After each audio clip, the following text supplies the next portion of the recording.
નમસ્કાર મિત્રો, હું છું ડોક્ટર જ્વેલ વસરા, આમ આદમી પાર્ટી ગુજરાતની ઉપાધ્યક્ષ. મિત્રો, બંગાળની અંદર ચૂંટણી પતી ગઈ, ભાજપ જીતી ગયું.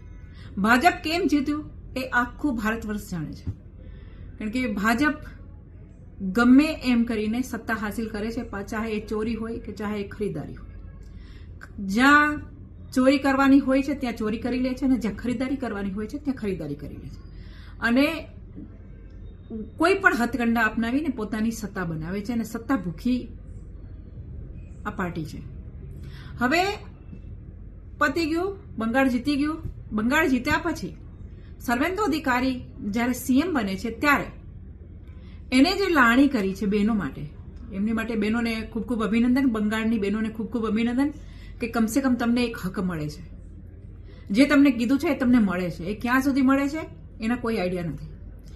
પણ મારે એ કહેવાનું થાય છે કે તમને બંગાળની બહેનો દેખાણી, તમને મહારાષ્ટ્રની બહેનો દેખાણી, તમને મધ્યપ્રદેશની બહેનો દેખાણી, તમને ગુજરાતની બહેનો કેમ ના દેખાણી? ગુજરાતની બહેનોએ શું પાપ કર્યું છે? ગુજરાતની બહેનોએ એ પાપ કર્યું છે કે 2014ની અંદર આપણા માનનીય પ્રધાનમંત્રી નરેન્દ્રભાઈ મોદીને પ્રધાનમંત્રીની ખુરશી ઉપર ગુજરાતની બહેનોએ બેસાડી. આ ગુજરાતી બહેનનું પાપ. તો જ્યારે તમને ગુજરાતની બહેનોએ પ્રધાનમંત્રી બનાવ્યા છે, ખોબલે ને ખોબલે મત આપ્યા છે, ત્યારે ગુજરાતની બહેનોને સાથે અન્યાય કેમ? ગુજરાતની બહેનોની સાથે ઓરમાયું વર્તન કેમ? ગુજરાત સમૃદ્ધ છે એનો મતલબ એ નથી કે અહીંયા બહેનો ગરીબ નથી. ગુજરાત ખૂબ સમૃદ્ધ છે, પણ એનો મતલબ એ નથી કે ગુજરાતની બહેનો બધી સમૃદ્ધ છે. ગુજરાતમાં પણ ગરીબ બહેનો છે અને ગરીબ બહેનોને એવું કહેવામાં આવ્યું હતું, જ્યારે પ્રધાનમંત્રી બનવું હતું, પ્રધાનમંત્રીનું પદ જોતું હતું, ત્યારે ગુજરાતની બહેનોને એવું કહેવામાં આવ્યું હતું કે બહેનો, તમારો ભાઈ અહીંથી જશે, દિલ્હી જશે, તમે ખાલી પોસ્ટકાર્ડ લખશો તો હું તમને જવાબ આપીશ.